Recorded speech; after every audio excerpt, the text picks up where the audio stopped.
playoffs do not count towards the awards, at least they shouldn't. If there's one thing the Cowboys are great at, it is being very, very good in the regular season, but then not being good in the playoffs. Ladies and gentlemen, what is up? Welcome back to another video on the channel today. In today's video, I am going to be giving my way too early awards predictions for the 2024 NFL season coming up. Before we get into the video, please don't forget to subscribe to the channel. We are on the road to 1,000, so I would really appreciate the help. But let's go ahead and get into it. I will preface this by saying, again, way too early.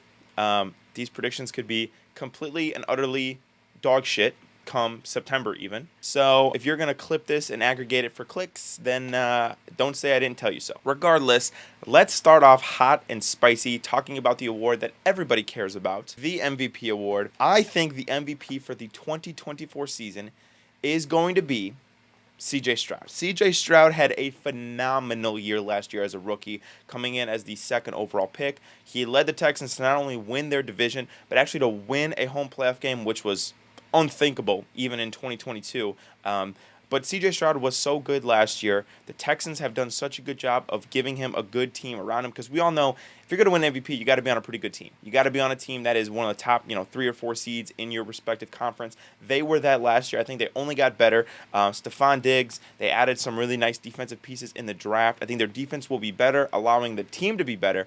I really do think this is like a 11, 12 win team next year. CJ Stroud is only going to get better. He's only going to increase on what he did last year in his rookie season.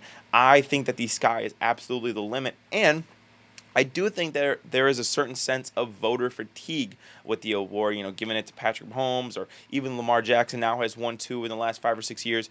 So I really do think that CJ Stroud has a good chance to win the MVP this year. He's a newcomer on the scene. He's going to have a really good team. I think his stats are going to be fantastic. I don't see the Texans being a running football team, no offense. So I think, you got to have a little stat padding when you're an MVP caliber player. I think CJ Stroud meets all of those requirements. He was able to stay healthy last year.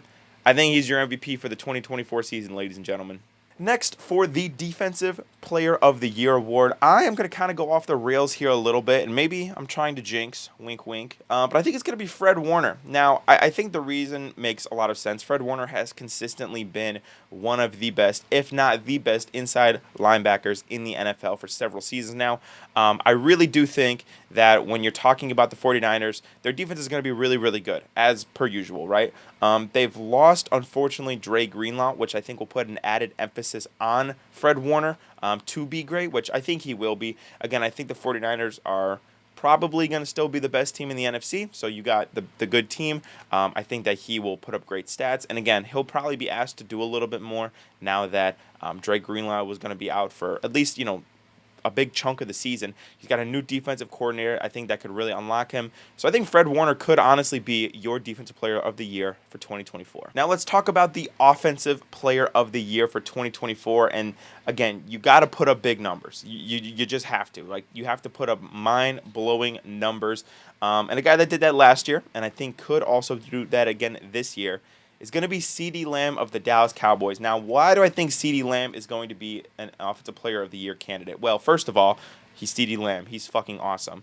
Second of all, if there's one thing the Cowboys are great at, it is being very, very good in the regular season, statting, pad statting, everything like that, winning a bunch of games, but then not being good in the playoffs. Well, good thing for CeeDee Lamb, or the Cowboys specifically, the playoffs do not count towards the awards, at least they shouldn't.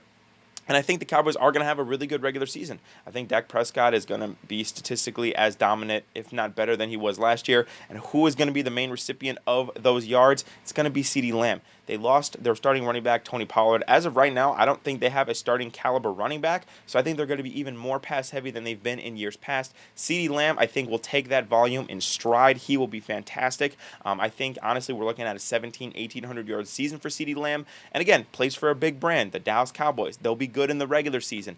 He matches, I think, some of the criteria to get him votes for Offensive Player of the Year, and I think that's what he does. I think he's your Offensive Player of the Year for 2024. Now let's talk about some of the rookies. Let's go with Offensive Rookie of the Year.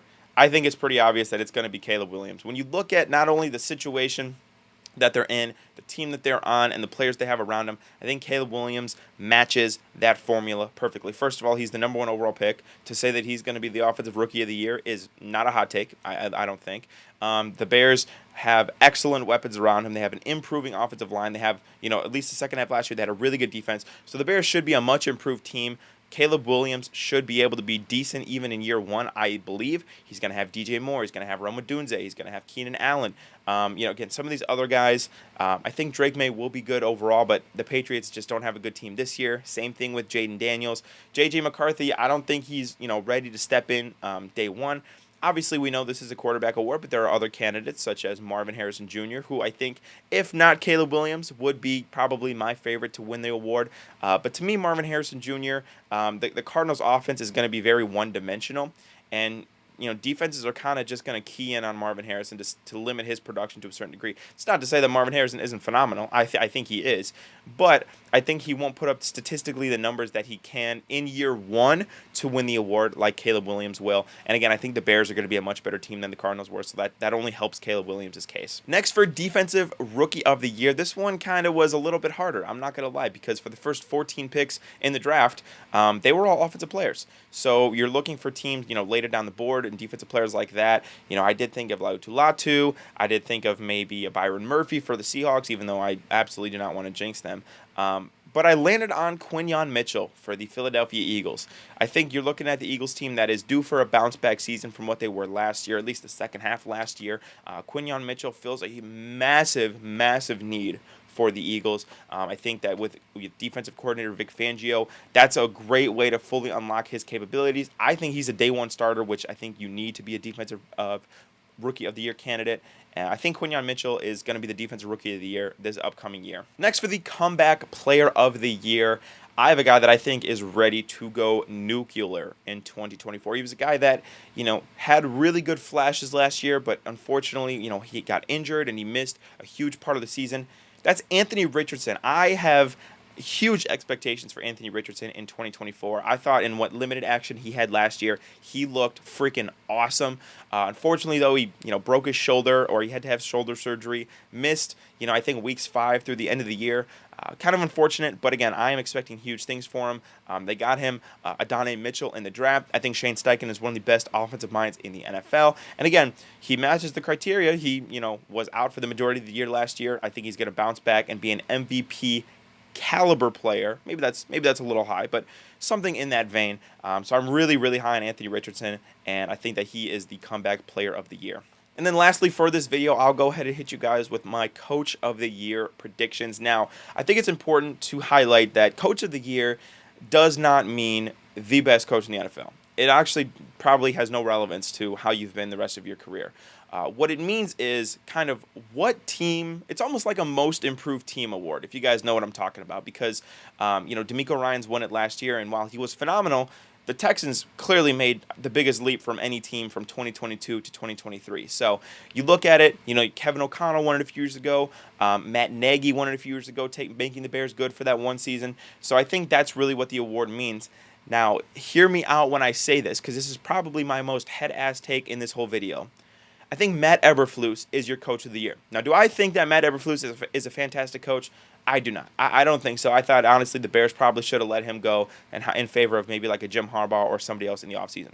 But out of every coach in the NFL, I think he has the biggest opportunity to increase his team's win total from 2023 to 2024. The Bears got Caleb Williams. They got Rome Odunze. They got Keenan Allen, DeAndre Swift.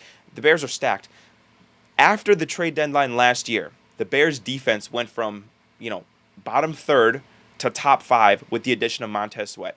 I think a full season of Montez Sweat, you got Jalen Johnson back, Tyreek Stevenson and Jaquan Brisker and Kyler Gordon, those guys are only going to get better. Now you add, we got Caleb Williams. We got these young receivers, minus Keenan Allen because he's an old fart. We got DeAndre Swift. This offense should be good. I think the Bears have a chance to have like a 3 or 4 win team improvement. And I think that could net Matt Nagy Coach of the Year honors. Let me know what you guys think in the comments down below of my predictions. I'm sure some of these will scratch some heads, but I want to hear what your guys' opinion are. Again, please don't forget to subscribe to the channel. I love you guys. I appreciate you, and I'll see you in the next video. Peace out.